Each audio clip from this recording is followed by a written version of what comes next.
eu vou ler toda a história, e antes de eu ler a história, eu vou pintar uma tela e te colocar lá, para nós juntos, nessa passagem que é tão conhecida, que é a passagem do Jordão, quando o povo de Israel vai conquistar a terra prometida.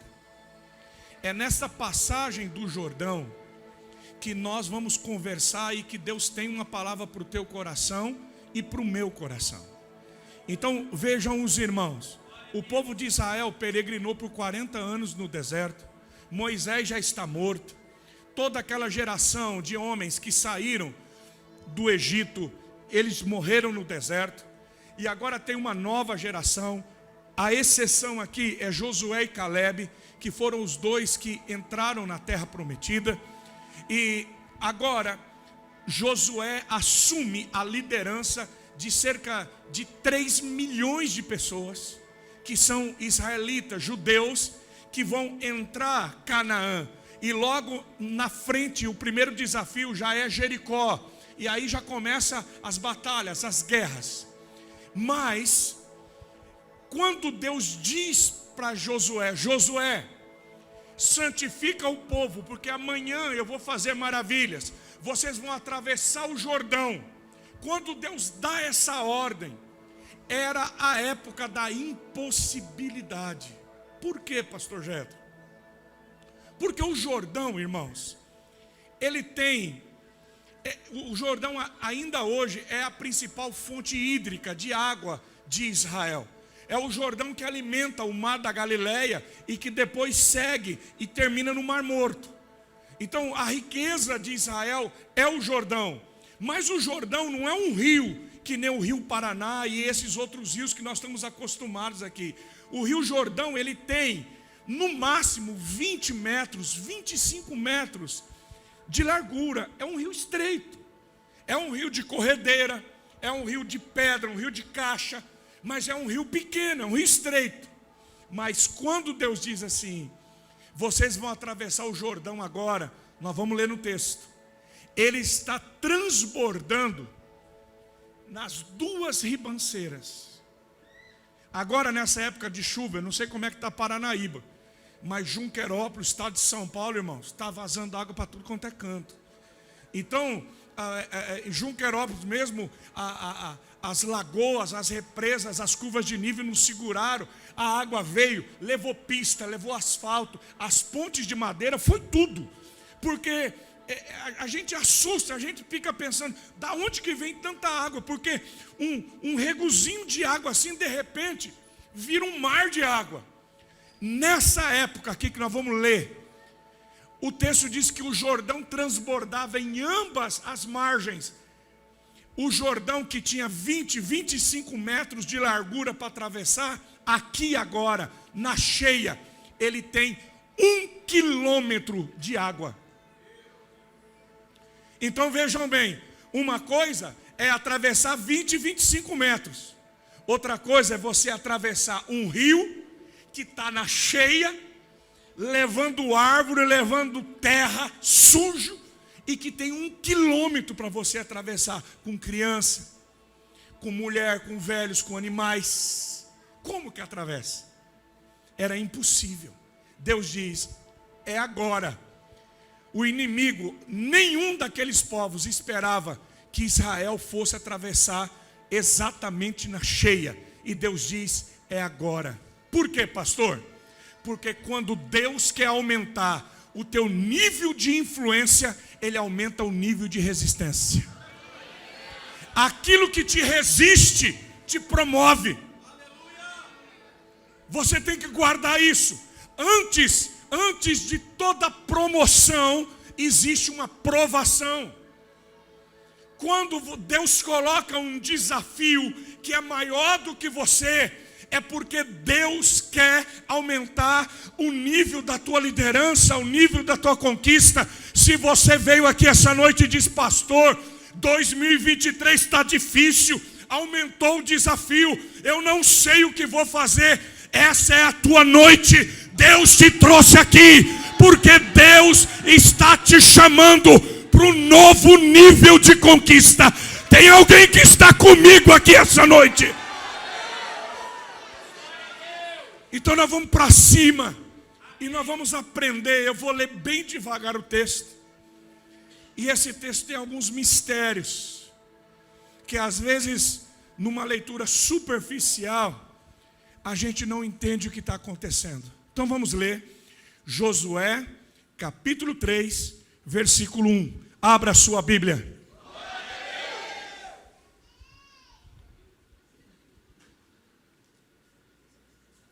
Seu smartphone, seu tablet, Bíblia de papel. Se você não trouxe, estica o olho aí no seu vizinho. A gente está tão acostumado com telão, né? Que a gente já fica assim. Mas tudo bem, vamos para cima. Então eu leio. Eu vou ler na versão NVI, tudo bem? Josué 3:1. De manhã bem cedo, Josué e todos os israelitas partiram de Sitim e foram para o Jordão, onde acamparam antes de atravessar o rio.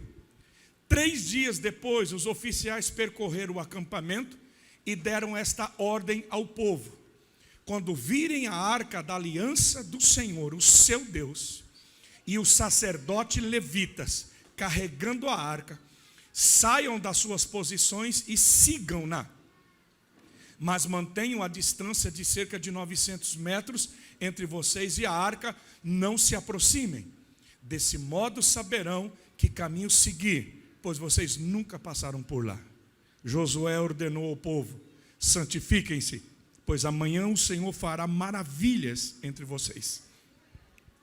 E disse aos sacerdotes: levantem a arca da aliança e passe adiante do povo. Eles a levantaram e foram na frente.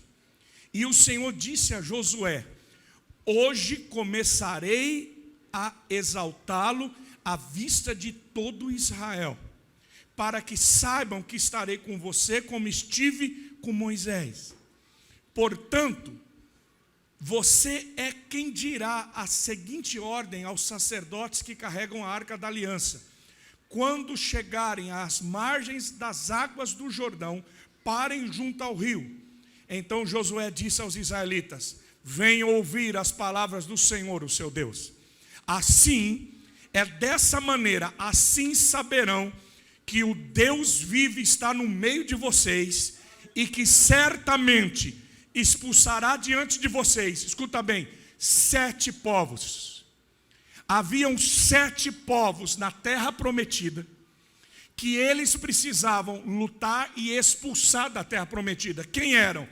Os cananeus, os hititas, os heveus, os ferezeus, os girgazeus, os amorreus e os jebuseus. 7. Vejam, a arca da aliança do soberano de toda a terra atravessará o Jordão à frente de vocês. Agora, escolham 12 israelitas, um de cada tribo. Quando os sacerdotes que carregam a arca do Senhor, o soberano de toda a terra, puserem os pés no Jordão, diga comigo, pisarem as águas. Guarda essa frase. Quando os sacerdotes puserem os pés no Jordão, a correnteza será represada e as águas formarão uma muralha. Quando, pois, o povo desmontou o acampamento para atravessar o Jordão, os sacerdotes que carregavam a arca da aliança foram adiante. Olha só, o Jordão transborda em ambas as margens na época da colheita, era a época da cheia. Assim que os sacerdotes que carregavam a arca da aliança chegaram ao Jordão e os seus pés tocaram as águas. Diga comigo, tocaram as águas. Os pés do sacerdote, eles pisaram, eles tocaram as águas. O que aconteceu? A correnteza que descia, parou de correr e formou uma muralha a grande distância. Diga comigo, grande distância. Segura aí. Há uma grande distância perto de uma cidade chamada Adã. Olha aqui para mim. Você tem que entender. Eu vou cair com isso aqui, rapaz.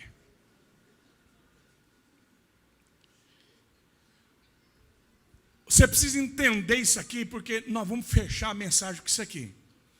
A gente pensa que essa travessia do Jordão foi parecida com a travessia do Mar Vermelho, mas não foi. Olha o que nós acabamos de ler. Quando os sacerdotes que carregam a arca pisarem a água do Jordão, quando eles pisaram a água do Jordão, a água foi represada aonde, pastor? A grande distância. Aonde? Perto de uma cidade chamada Adã. Algumas traduções de cidade de Adão, mas na minha versão NVI é cidade de Adã. Quantos quilômetros, Diego? O povo está atravessando em frente a Jericó, porque Jericó está aqui. Quando eles pisam aqui, onde que a mão de Deus segura a correnteza do Jordão? A 32 quilômetros acima.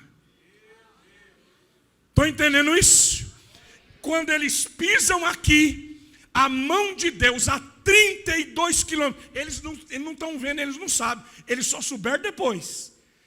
É como se tivesse uma mangueira e Deus fechasse a torneira aqui. Então a água continuou correndo 32 quilômetros até acabar. Mas a mão de Deus represou a água 32 quilômetros acima. Estamos entendidos? Depois nós vamos voltar aqui. Porque a gente às vezes lê isso aqui e a gente pensa que aqui não é o Mar Vermelho. Que Moisés toca no mar e o mar não foi assim. O mar não abriu aqui. O mar abriu de lá.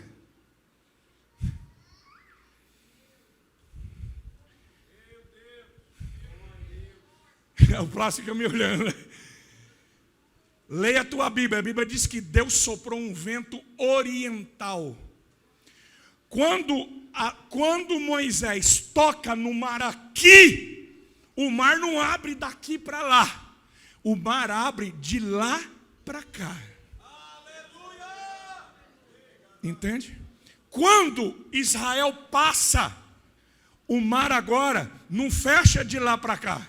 O mar fecha ao contrário. Fecha daqui para lá. Os israelitas querem voltar e o mar está fechando em cima deles. Isso aqui também é importante para nós, mas é outra coisa. Vamos continuar.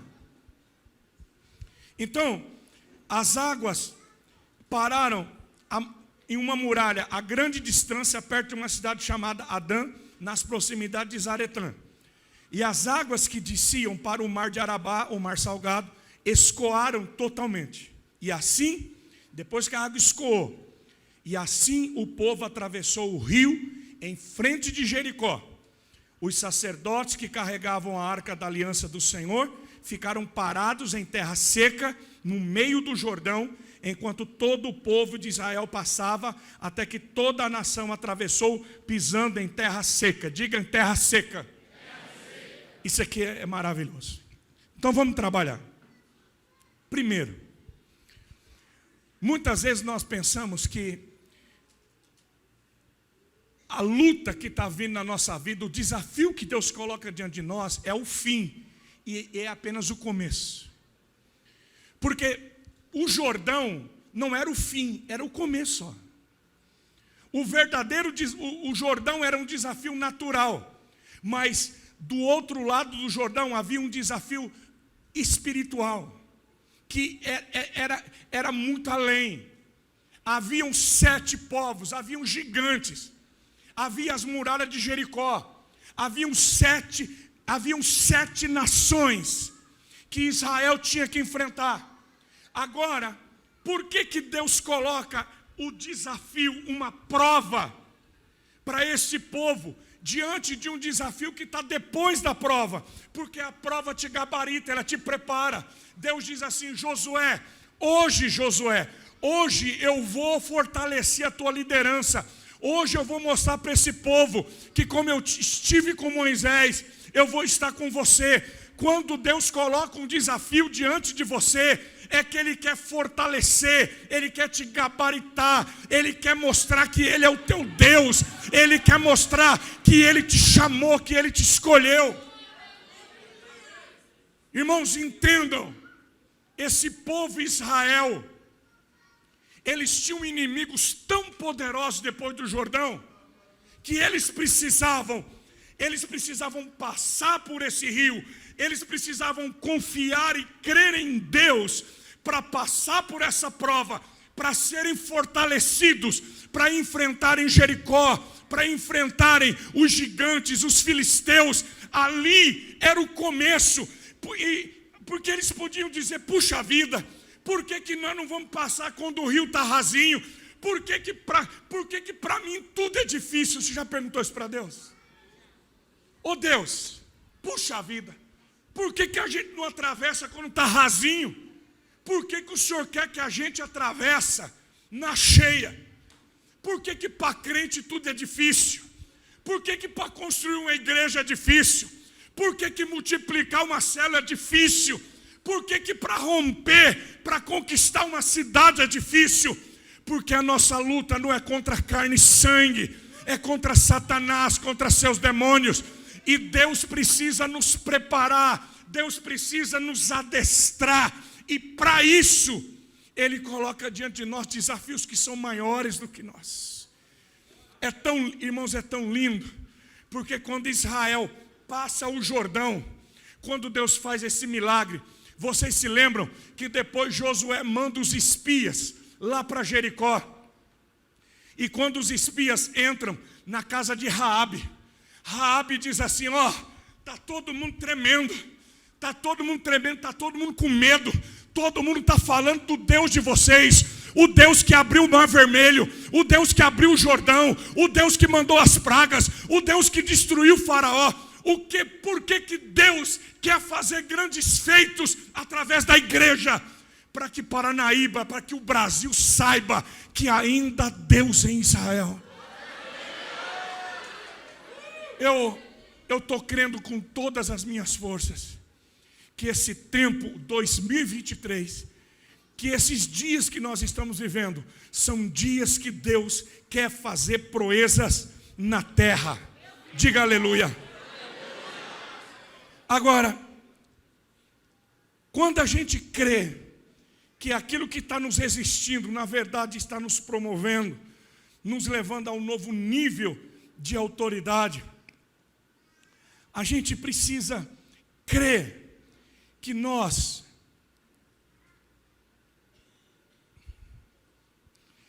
carregamos sobre a nossa vida, que aquilo que está em nós é maior do que aquilo que está no mundo. Irmão, escuta bem. Sabe qual é a diferença dos sacerdotes e da multidão que passou o Jordão? É que a multidão que passou o Jordão, eles estavam carregando as suas malas, os seus bens, eles estavam carregando tudo que eles tinham. Mas os sacerdotes, eles só carregavam uma coisa: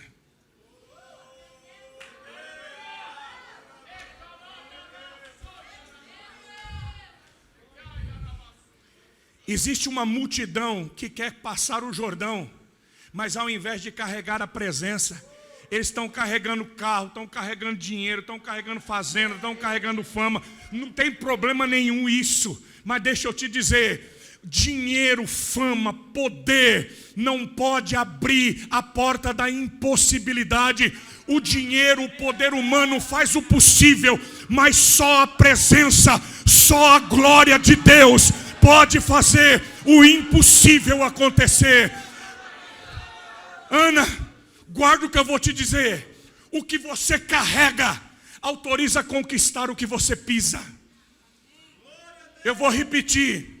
Aquilo que você carrega autoriza você conquistar o que você pisa.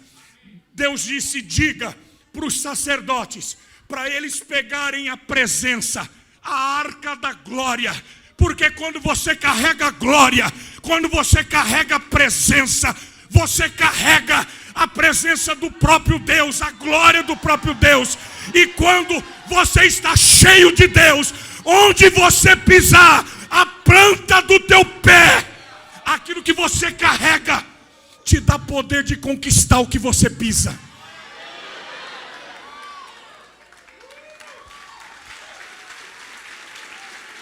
Não. Irmãos, isso não é jargão.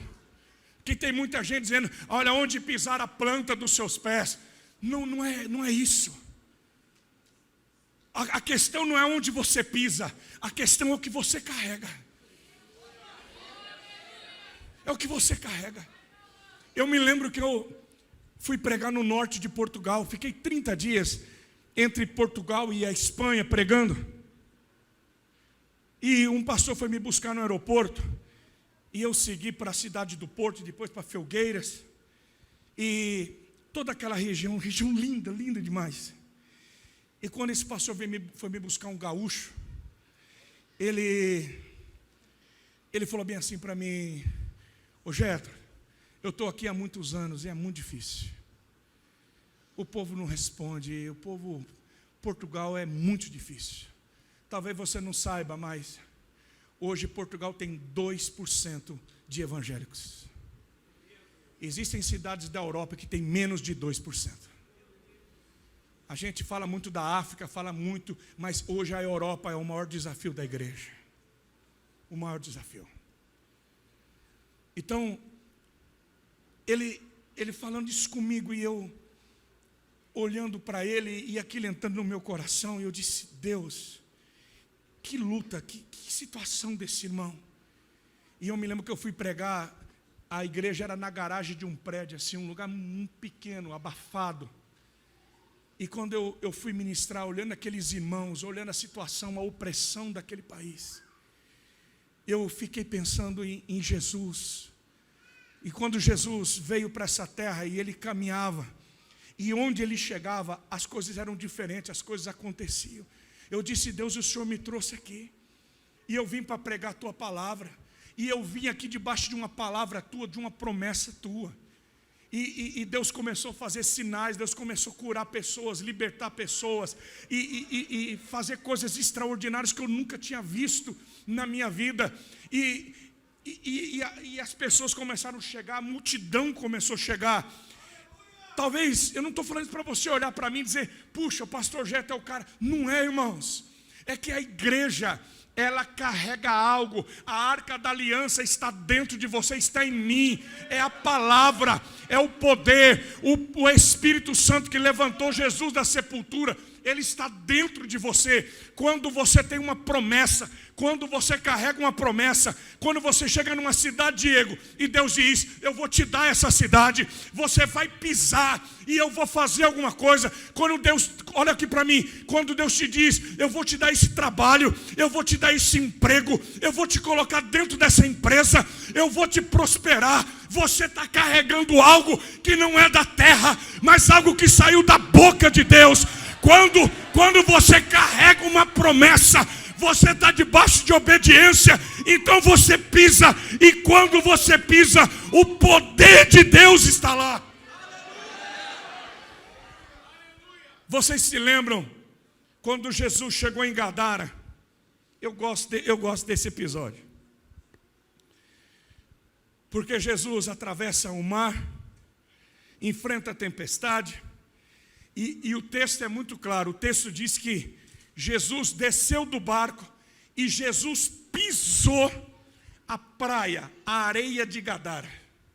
Quando Jesus pisou na praia, um endemoniado que estava lá no cemitério, que morava nas catatumbas, o cara andava nu, se cortava com pedra, era um bicho, não tinha cadeia, não tinha corrente que segurava ele. O cara está lá no cemitério, ele vem correndo, e ele se joga aos pés de Jesus e diz, quem te mandou vir aqui? O que o Senhor veio fazer aqui antes do tempo? Agora a pergunta é, quem que avisou esse cara que Jesus tinha chegado? Jesus não mandou carro de som, não distribuiu cartaz, não publicou nada no Instagram dele, nada. Jesus não mandou ninguém na frente, avisando, olha, Jesus está chegando, o mestre está chegando, ninguém. Como que quando Jesus pisa na terra de Gadara, algo toca aquele homem lá no cemitério? Por quê? Porque quando Jesus pisou naquela terra, ele carregava alguma coisa. Nós estamos aqui nesse culto e eu falando para o Diego, tem tanto jovem aqui. Sabe, nós estamos vendo algo acontecendo lá nos Estados Unidos. E eu louvo a Deus pelo que está acontecendo lá. Mas eu tenho visto e eu quero continuar vendo os nossos filhos e as nossas filhas nas universidades, na escola, lá na creche, os nossos jovens andando na empresa, no comércio, na rua, e você na fila do banco, e de repente alguém começa a tremer dizendo: o que está acontecendo? Olha, eu estou arrepiado, tem alguma coisa? Você pode orar por mim, eu estou precisando. O que é isso? É quando você carrega a presença, a arca, a glória, a majestade, o poder, a unção. Onde você pisa, o inferno tem que tremer.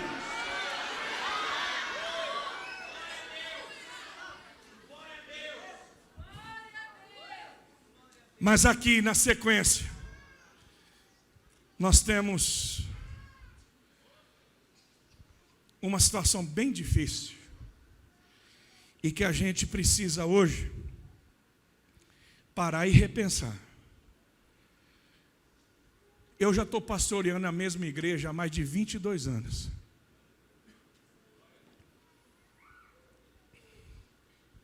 Lá em Andradina é mais de 14. E eu lido com gente, irmãos. Eu lido com igreja. E na igreja só tem 2 tipos de gente. Não tem 3, só tem 2. E esse texto nos fala de 2 tipos de crente. E enquanto eu falo aqui, eu queria que você pensasse de qual desse grupo você faz parte. Porque aqui nós temos um grupo que coloca o pé na água e um grupo que só passa quando está seco. E quando a gente olha esse texto, a gente tem que parar para repensar o que está acontecendo aqui. Porque veja bem, eu contei para vocês a cena que os sacerdotes carregando a arca, eles pisam o Jordão aqui, mas Deus segura a água a 32 quilômetros. Então imagina você fechar uma torneira aqui, mas ainda tem 32 quilômetros de mangueira e a água está correndo. Vocês concordam comigo? Você desliga a torneira, mas a água que está no leito do rio, que está como se fosse uma torneira, uma mangueira, ela continua correndo. Você concorda comigo? Ela continua correndo até esgotar tudo. Então, pare e pensa comigo. Quando os sacerdotes começam a caminhar aqui, parece que nada está acontecendo, porque a água continua. Eles vão caminhando, a Bíblia diz que eles param no meio do Jordão. Eles caminham pelo menos 500 metros. Você já andou num rio que está transbordando? Vai descendo galho, pedra, bicho. É sujo. Você não, é corredeira. Até para você passar uma enxurrada é difícil, porque você não vê, você não sabe onde está pisando. Tem risco, tem perigo, dá medo. E eles estão andando e carregando. Eles andam mais ou menos 500 metros e eles param até que toda a água escoe, até que toda a água corra. E depois que eles param no meio e toda a água passa, quando fica seco, o povo passa. Então tem 2 tipos de gente. Existem aqueles que estão dispostos a pisar na lama, a pisar na corredeira, a enfrentar os perigos. Existe um tipo de crente que está na igreja, ele está disposto a se expor. Pastor, nós estamos juntos, nós vamos pisar essa corredeira, nós vamos enfrentar isso, vai ser perigoso, a gente vai se expor, alguém pode cair, pode dar errado, mas nós vamos pisar. E tem um tipo de crente que diz assim: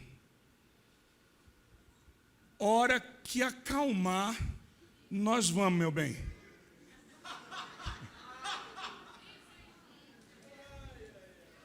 Hora que tiver sequinho, hora que tiver bem seco mesmo, hora que não tiver mais lama, porque eu não vou colocar meu eu vi ter um All-Star branquinho agora.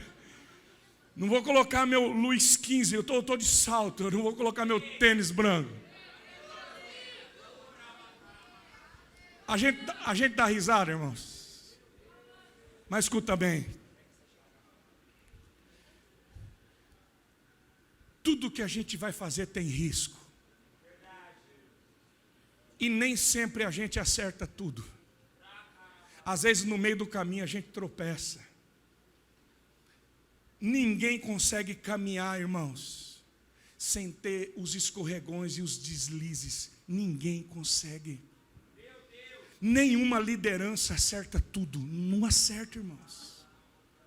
Eu sei. Eu estou há 22 anos na mesma igreja, eu já tive que olhar para a igreja e dizer, gente, me perdoa. A gente precisa redirecionar. Eu errei aqui, eu equivoquei aqui. Eu preciso que vocês me ajudem. E eu dou glória a Deus, porque eu tive irmãos, eu tive líderes. O Wilkes está aqui comigo desde sempre. Líderes que segurou na minha mão e disse, pastor, nós estamos pisando nessa água junto. Nós vamos passar junto, nós vamos conquistar a terra junto. Se é para correr risco, a gente corre juntos. Se é para receber crítica, a gente recebe junto. Se é para apanhar, a gente apanha junto.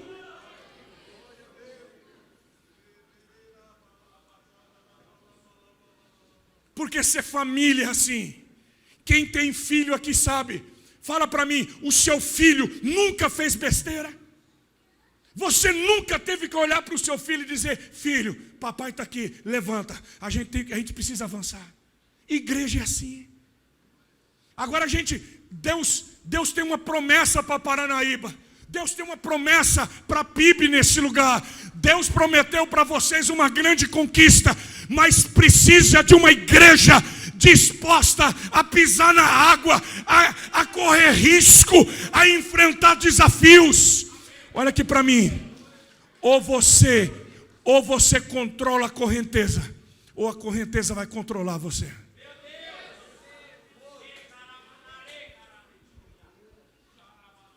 Ou você enfrenta a correnteza, ou a correnteza vai segurar e impedir você da conquista durante toda a sua vida. Nós precisamos de homens e mulheres que digam, nós vamos pisar, e parece que nada está acontecendo. E agora eu termino com isso. Porque é exatamente, é aqui que eu fico chapado, eu fico doido quando eu penso nisso. Porque, ô Plácido, olha aqui para mim, ó. No reino de Deus, tudo é sincronizado. Tudo. É que a gente não consegue ver, irmãos. Eu sei que quem é crente, que há muito tempo, você já viveu situação que você diz assim, rapaz, olha, eu não pensava que ia dar certo, mas deu. Porque a hora que você menos esperava, a coisa veio ao teu encontro, o milagre aconteceu, a resposta veio, e você diz assim, gente, eu não estava vendo, eu não conseguia, olha, Deus é maravilhoso, porque Deus está fazendo as coisas e a gente não vê. Nós somos limitados, mas o reino espiritual, gente, ele é sincronizado. Como assim, pastor? Quando os sacerdotes, eles carregando a arca, quando eles pisam aqui, a mão de Deus está segurando a água lá. Mas eles não estão vendo. Por quê? Porque a água continua correndo. São 32 quilômetros de água. A correnteza continua, porque demorou isso. Mas eles dão o segundo passo. O terceiro passo. Eles não sabem o que está acontecendo, mas a água começa a diminuir. E eles param no meio. E o milagre está acontecendo. Na nossa vida é assim. quando você crê, quando você está buscando a Deus, às vezes você diz, Deus não está fazendo nada, não está acontecendo nada. Mas quando você decide crer e obedecer, quando você pisa aqui, a mão de Deus já está agindo lá. Deus já está fazendo milagres. Vocês se lembram de Abraão? Deus disse a Abraão, me entrega Isaac. Abraão, me dá o teu filho em sacrifício. Vai para Moriá. Quantos dias Abraão caminhou? 3. Então presta atenção. Abraão obedece a Deus, pega Isaac. 3 dias caminhando para Moriá. Quando chega no monte, Abraão pega a faca, vai sacrificar Isaac. Quando ele vai sacrificar Isaac, Deus diz, Abraão, não faça mal ao menino. Agora eu sei que você me teme, que você me ama, porque você não me negou o seu único filho. E Abraão olha, o que está enroscado com chifre num galho de árvore? Um carneiro, um cordeiro. E tem crente que pensa que Deus é que nem um gênio da lâmpada, que Deus é mágico, que Deus diz assim, Shazam! E o cordeiro apareceu. Não, Deus não faz assim, irmãos. Deus não age assim. Pastor, como é que Deus age? Ô Divina, quando Deus diz, Abraão, vai para Moriá e sacrifica o seu filho. E quando Abraão obedece, e Abraão dá o primeiro passo aqui, Deus dá ordem a um cordeiro do outro lado da montanha. E Deus dá uma ordem àquele animal dizendo, começa a subir o monte. Cada passo que Abraão dá aqui, Abraão não está vendo, porque a provisão está chegando do outro lado, mas já tem milagre chegando, já tem provisão, o cordeiro já está chegando. Eu vim aqui essa noite para dizer para você, quando você dá um passo de fé, você não está vendo, nada está acontecendo, mas a mão de Deus já está agindo ao seu favor. Tem alguém que crê nessa palavra? Oh Senhor da glória. Sabe, é uma loucura santa, é uma loucura santa. Quando Elias olha para Acabe e diz, Acabe, sobe, come e bebe, porque eu escuto o ruído de uma abundante chuva. Não tem nuvem, 3 anos e meio sem chuva. Mas quando Elias sobe no monte, no Carmelo, e ele começa a orar, manda chuva, Senhor, nada, mas ele já diz para o cara, sobe, come, eu já estou escutando. Por quê? Porque quando você está em obediência, Deus já estava soprando um vento, e as nuvens e a chuva já estavam vindo, porque quando você clama aqui, a mão de Deus já está agindo lá. Os discípulos de Jesus, eles estavam no meio do mar da Galileia, e a tempestade assolando.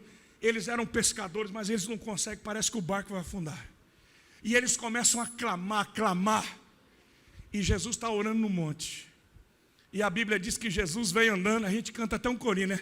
Jesus veio andando sobre as ondas, Jesus veio andando Jesus veio andando. Sabe quantos quilômetros Jesus caminhou até aquele barco? 5 quilômetros. O mar da Galileia é enorme, irmãos. Onde eles estavam lá? 5 quilômetros. Agora para e pensa comigo. O cara está na tempestade aqui, desesperado, o barco vai afundar. Socorro, Jesus, help, mestre, ajuda a gente, oh Jesus. E eles olham, não conseguem ver ninguém. Por quê? Porque é noite, porque é tempestade. Eles não estão vendo, mas quando eles clamaram aqui, Jesus já começou a andar ao encontro deles.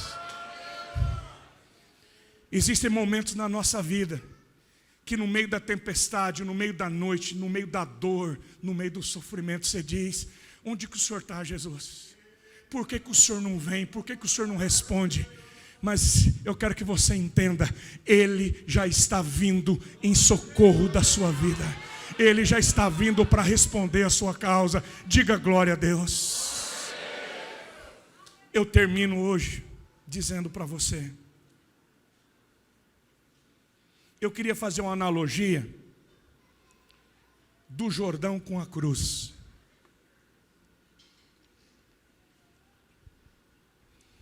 Para Israel conquistar a terra prometida, o Jordão estava transbordando a corredeira, a sujeira. Era impossível um caminho, era impossível atravessar esse Jordão para conquistar a Canaã, a terra prometida. Há 2000 anos atrás, olhem bem para mim, há 2000 anos atrás, a Bíblia diz que Deus olhou para a terra e não viu um justo sequer, nenhum. Não havia ninguém que buscasse a Deus. Não havia ninguém que fizesse o bem, ninguém. Então Deus amou o mundo de uma tal maneira. Por quê? Porque a correnteza, Diego, a corredeira, a inundação era de morte, de pecado, de perversidade, de iniquidade. Era impossível a gente ir até Deus, porque o mundo transbordava, o Jordão transbordava, havia uma correnteza de pecado, de morte. Não tinha como a gente atravessar e conquistar a terra, era impossível. E quando Jesus vai até aquela cruz, Ele é o sacerdote, Ele é o sumo sacerdote. E Ele é a arca da aliança. Nele estava a plenitude, nele estava a glória, nele estava a presença de Deus. Tudo estava nele. Ele era o sacerdote e Ele era a arca. E quando Ele sobe naquela cruz, Ele não pisa as águas do Jordão, mas Ele pisa o próprio sangue dele. E quando Jesus é levantado naquela cruz, o que Ele faz? Ele segura a correnteza. Do mesmo jeito que a mão de Deus segurou as águas do Jordão, lá naquela cruz, Jesus segura.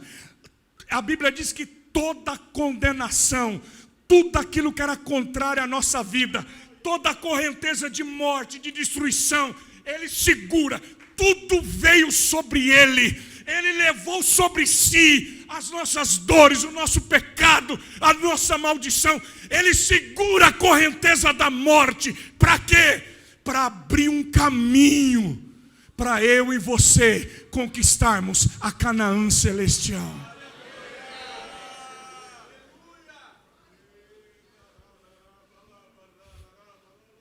Quando ele é atravessado com aquela lança, tudo é sincronizado. Quando ele é atravessado com a lança, o véu do templo é rasgado de cima a baixo. E um novo caminho foi aberto. Por isso que nós dizemos, Jesus é o caminho, é a verdade e a vida. Ninguém vai ao Pai, a não ser por Ele. Quando que Jesus abriu um caminho para Deus? Na cruz. Jesus pisou o sangue para que eu e você pudéssemos passar em terra seca e voltar para casa, conquistar uma terra que Deus prometeu a você e a mim. Vamos ficar em pé, por favor.